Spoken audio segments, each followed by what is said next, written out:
ជនរួមជាទីមន្ត្រីនៅថ្ងៃនេះដែរបន្តិចទៀតនេះគឺលោកសំរងស៊ីប្រធានគណៈបកសង្គ្រោះជាតិនឹងវិលត្រឡប់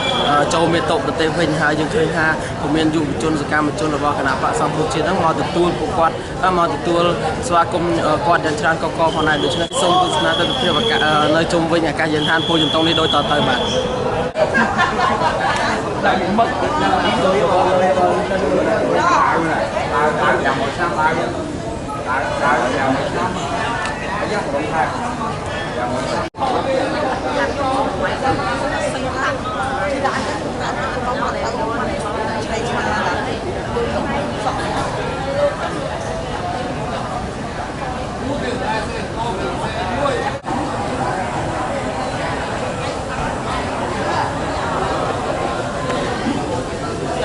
ว่าชื่อน่ะ